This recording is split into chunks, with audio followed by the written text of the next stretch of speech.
What is going on, everybody? My name is Ryan Scarfone from College Court Report. I am the Notre Dame beat writer for the website, bringing you a preview of Notre Dame's upcoming game against the Syracuse Orangemen. Tip-off is set for Saturday, January 6, 2018, obviously, at 3:15 p.m., broadcasting live on ESPN2. This game will be played at the Carrier Dome in Syracuse. Notre Dame is down 28-20 on the series between the Orangemen. And the Irish haven't won a game at the Carrier Dome since 2007. So looking to make some history there, a win in the Carrier Dome in over 10 years. But news from not Brian Kelly, this is basketball, not football, from Mike Bray's radio show that point guard Matt Farrell will not be making the trip to Syracuse. He's still recovering from a sprained ankle that he suffered against NC State, a game that he finished with about 9 points. So in addition to Bonzi Colson already being out for 8 weeks as a result of a foot fracture, Matt Farrell will also be out. So that means that Notre Dame will be without their top two scorers once again. And TJ Gibbs, Rex Pfluger, Gebben, Harvey will look to carry the load and hopefully win the third game in ACC play for Notre Dame. Irish looked pretty good even without their two best players against NC State. Gibbs had 22 points. Harvey had a career-high 17. Gebben had 10 points, 13 rebounds. Rex Pfluger had 16 points, 4 assists, 4 rebounds. So, and points aside, they just looked good. They, even without their two main guys, they didn't look like they missed a beat. They were playing great defense. Good fast break offense, finding each other, good open shots. Gibbs and Rex look like they're going to be, able to steer the ship while their two best players start recovering. So that is that. Just a little bit on Syracuse. They're 12-3 on the season, same as Notre Dame.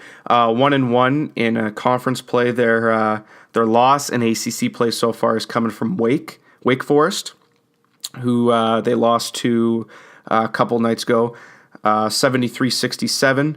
But the Orangemen still, they look pretty good. They have wins against UConn, Virginia Tech, Maryland, and a come-from-behind win against Georgetown, a game that I watched about, I'd say, a month ago. That was a good game. Georgetown looked like they were overpowering Syracuse, and Syracuse came from behind. That was a good game to watch. But they do have losses to Kansas and St. Bonaventure, in addition to Wake Forest, like I mentioned before. This game I predict is going to be a close one. Syracuse has a knack for playing well against Notre Dame, run a good zone defense, got some really good players, including a Canadian who I will get to in a sec. But in terms of team stats, let's go over it a little bit. Points per game, Notre Dame scoring about 10 more points per game than Syracuse. Notre Dame's at 81 to Syracuse's 71. Points against, Notre Dame is giving up 65 to Syracuse's 62. Field goal percentage, Notre Dame is the better shooting team at 49% from the field to Syracuse's 43. Rebounds per game, Syracuse is beating Notre Dame 41 to Notre Dame's 36. Assists per game, 14.8 for Notre Dame to Syracuse's 12.2. So those are the numbers for that. Interesting to see how Syracuse stops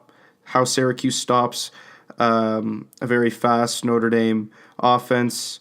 But though that might be a little different with two best players. And I know Notre Dame looked good when even with Bonzi Colson out, and then even after Matt Farrell went out.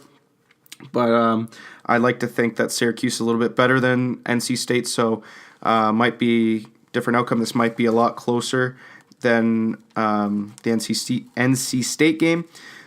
So Syracuse, from a player standpoint, They got 3 players averaging double-digit scoring figures. Tyus Battle, 19.4 points per game, 2.8 rebounds, 1.5 assists per game. Frank Howard, 15.8 points per game, 3.5 rebounds per game, and 5.9 assists per game. I'll get to O'Shea Brissett in just a second. But after those 3 players, they kind of have a drop-off in points per game. The next guys up are dropping about 6 to 5 points. So they may have a little bit of depth issues as well as Notre Dame. But players to watch, definitely, that I'm high on. O'Shea Brissett, he's a freshman, 6'8", 210 pounds, from Canada, Mississauga, Ontario. That's about an hour away from where I live. So Canadians getting the spotlight. He's averaging 15.5 points per game, 9.7 rebounds per game, 1.2 assists per game. He's leading the Orangemen in rebounds. He's coming off a 16-point performance against Wake Forest. He grabbed 7 rebounds, 3 assists, and blocked 2 shots in addition to his 16 points. Look for O'Shea Brissett to really go off on Notre Dame, given the fact that, even though Martinez-Gebben has been playing really well, he's kind of the only one in that front court.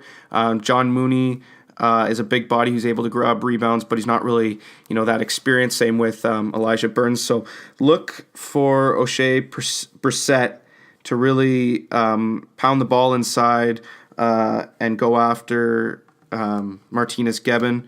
Martinez-Gebben has been playing really well. He's coming off a 10 points, 13 rebound performance. But like I said, he is pretty much the only guy in the front court.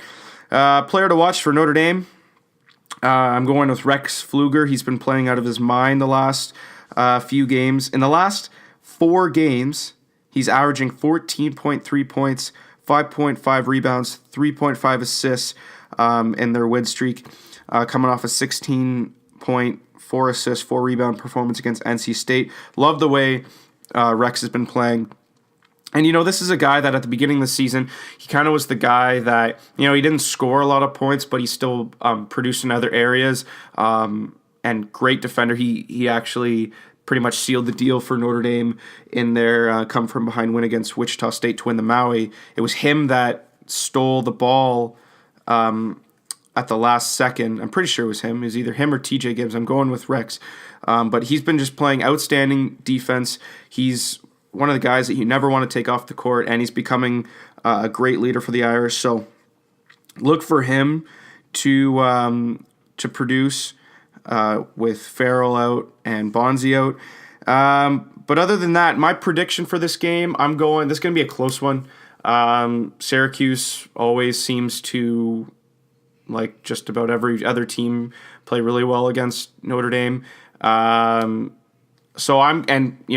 Given the fact that Notre Dame hasn't won in the Carrier Dome, Syracuse has a pretty good student population. So I'm going to say Syracuse will not upset because they're both unranked. I'm going to go Syracuse is going to win against Notre Dame, 75-70.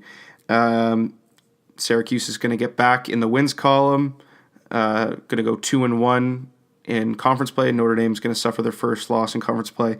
But other than that will do it for me, everyone. Thank you so much for listening. Don't forget to like and subscribe this audio/video on YouTube. Tell a friend. More the merrier. We want to get everybody talking about college basketball. We'll be providing great content, so don't forget to like and subscribe. Leave a comment below if you want. Tell us how we did. Future podcasts, discussions, topics that you want us to talk about, future videos. We'll be coming out with a lot more great content, as well as don't forget to like us or follow us on Twitter. Follow us at our College Court Report Twitter account at CC_report. You get all the latest news and articles and pieces of content related to all our writers and all our content creators over here at College Court Report. As well as, don't forget to follow my Notre Dame account. I post all my Notre Dame related content, my articles, my videos, all on there. Provide in-game reports, in-game analysis. So that account is at ND Court Report, as well as you can follow my my personal account at Ryan Scarfone 17. Like I said, the game will be played tomorrow, Saturday, January 6th, at 3:15 p.m. broadcasting live on ESPN2. My recap will be coming out shortly after that game. I'll be doing another audio preview or audio recap. I apologize. So be sure to follow me at ND Court Report, where it will be posted, as well as this YouTube channel. But that will do it for me. Everyone, thank you so much for listening, and until next time, cheers.